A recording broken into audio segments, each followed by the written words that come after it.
Hello, everyone. I'm Solome Tibabu, the host of the Going Digital Behavioral Health Tech Conference, and I'm so excited to have Jacob Levenson here with us for MAP Health Management. Jacob, welcome. Hi, thank you for having me. Been looking forward to this conversation a lot. Well, to get us started, how about if you could please introduce yourself and tell us a little bit about MAP?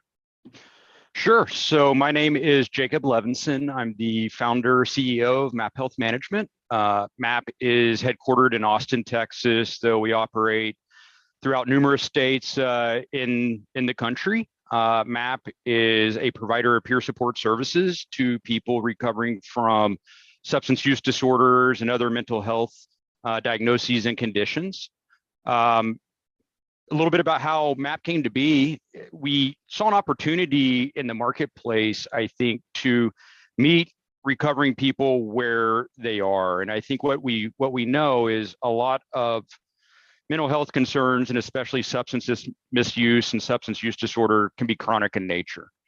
And we saw a great opportunity to bring peer recovery support specialists into that fight to help people navigate their recovery, especially in their first year, get the ongoing care they need in a chronic nature, and help them achieve a life of successful and sustainable recovery. You mentioned in their first year. Is that a pretty significant time to support? It is. It is. A lot of people are getting stabilized by virtue of going to detox or residential settings or some sort of acute care setting. And they come out of that environment, needing behavioral changes, needing to approach their healthcare in a different way, oftentimes changing relationships, and focusing on things that they haven't historically focused on. And a lot of that monumental shift in behavior happens in that first year. In fact, it happens in the first 90 days. And so having someone who's been there and done that, for example, a peer who is coming from their own lived and shared experience, can be really helpful in helping that individual navigate that, troubleshoot issues, understand the resources available, and really just have a sounding board and someone who comes from a place of understanding in what it looks like to adopt new behavioral changes, but at the same time to make intelligent decisions around employment, healthcare needs, relationships, and things that are all interconnected with successful recovery. Can you talk a little bit about MAP's capabilities and progress to date?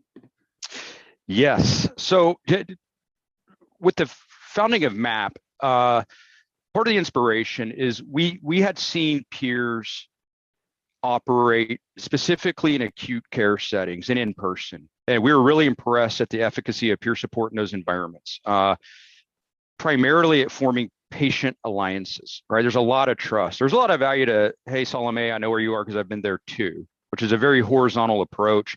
Whereas the clinical team, and appropriately so, are more vertical, okay? And they are not coming from their own lived experiences much, at least not directly. And so while MAP certainly did not invent peer support, okay, what we have managed to do with peer support is scale it dramatically. We have managed to create a network of full-time peers, meaning full-time employees at MAP, who are on demand. And we've managed to make this service reimbursable through the patient's health benefit. So we feel like we've taken that to another level. And the way we've been able to do that is, so at present, we operate in 25 state markets. We have 36 healthcare plan partners and healthcare plan contracts to support that. We have thousands of patients under management on a monthly basis who are receiving services. That's growing. And so we're really proud of the value that we've been able to deliver to the patients and to the plans that of course subsidize it. We work closely with partners like Aetna, Cigna, Anthem, and others, expanding with all those quite rapidly. So it's been 10 years. The company was founded 10 years ago. So a lot of hard work from a lot of folks to kind of reach the state where we are now. Can you explain a little bit about who are these peers? Sure, I'd be glad to. So I would be comfortable telling you MAP's definition of a peer. We hold our peers to a very high standard. And so how MAP views a peer, which is critical because there's a lot of investment that we make in our peers, a lot of ongoing training, and we're asking peers to come be full-time employees and come have a career with us. And as such, we have a pretty high bar for what that looks like. So our peers are all state and national certified via NADAC. So they're all certified peer recovery support specialists on the substance use disorder side. I'll get into the mental health side in a minute. And then they go through our interview process, which requires 3 years minimum ongoing continuous recovery, which is something that, just for what we're doing, we feel has the experience that's necessary to deliver the service we want on helping folks navigate their first couple years. Our peers are all remote, right? So they're working pretty much in a telehealth-based environment, either video, telephonically, it depends. But so we have a high-tech competency with our peers who are savvy and able to have a good patient experience. So that patient experience is critical. No one comes back to bad patient experiences. And so the tech capabilities of the peer is significant to make the patient encounters enjoyable to that end. They receive a lot of ongoing training. And what's interesting, matching peers to patients at MAP is a very important data-driven process, because what we want to ensure is the patient is aligned with a peer who has or has had very similar life experiences. So they're coming from a place of shared experience. And more importantly, or as importantly, they're coming from the other side of it, right? And so if you have someone who has a co-occurring mental health condition, or you have someone who has a primary drug of choice, if you will, that may be relevant versus another, or other career paths and trauma profiles or LGBTQ, I can kind of go on and on and on. We have a veterans program where how we match these peers is critical. And so there's a lot of just thoughtfulness that goes into how we build these teams out. So we're able to support a very diverse group who are on very diverse recovery pathways, very MAT heavy pathways to abstinence only, to everything in between. So we're pretty ideological neutral when it comes to that. And we're meeting people where they are and assigning them a peer who has been exactly where they are and taking that patient to where our peer is today. This is so powerful, not just for the patients that you're serving, but even empowering those peers to use their experiences to help so many others. Can you tell us a little bit about why peer support is such an important component of support for mental health and substance misuse specifically? Yeah, it's a important and great question. I want to contextualize it a little bit and talk about the challenges that we're seeing out there, and then go into why peers have such a role based on what some of these challenges we're seeing are. As I said at the outset, we're dealing primarily with chronic conditions here, especially as it pertains to substance use, substance misuse. Granted, some anxiety and depression can be transient, but a lot of the more severe mental health concerns tend to be more chronic in nature. And we've got to bring care to meet those chronic needs. And still primarily, and especially historically, as it pertains to a lot of these conditions, we've had an acute care model for chronic condition. And I think that's been a major factor in a lot of relapse and kind of return to higher levels of care, is there's not the intermittent and ongoing care that's needed. Again, and it's gotten a lot better in the 10 years I've been involved in this space, but stigma still remains pervasive. We've got to do better at alleviating the stigma that's out there, because it's a huge barrier to access. There's a lot of shame, as you can imagine, associated with seeking care, or kind of admitting, if you will, or coming to terms that one might have these diagnoses. And so that stigma is a big barrier to access. And unfortunately, also to exacerbate that, we have a shortage of behavioral health providers in this country. We have more demand than supply. And so with those issues kind of outlaid there, peers are an answer to a lot of those problems.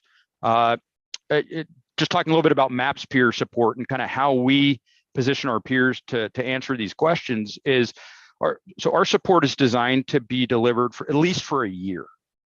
Okay. And so this idea of chronic ongoing care that first year is so critical in adopting new behaviors, formulating a new lifestyle, forming new relationships, getting employment back intact, return to school, all these things that are indicative of a healthy recovery. A lot of that can be completed in a year.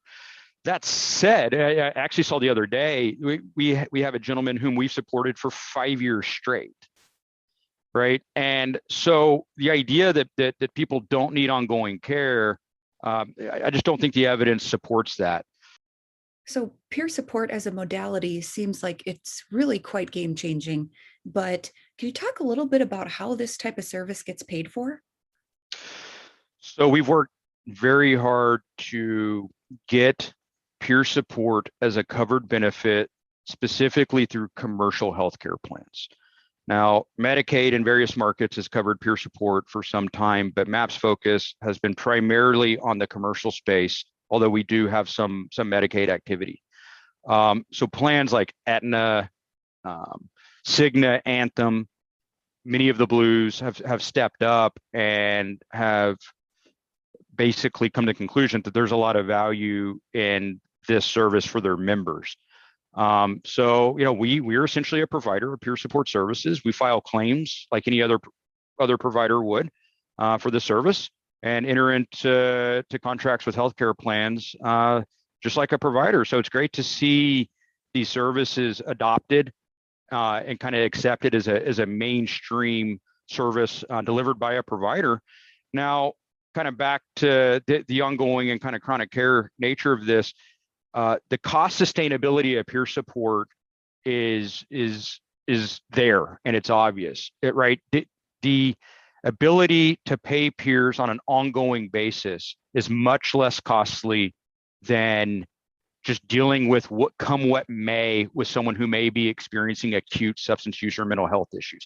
So we've demonstrated there's a return on any expense of paying for peer support by virtue of reduced emergency room presentations, ambulance utilization, returns to higher level of care, non-routine medical utilization.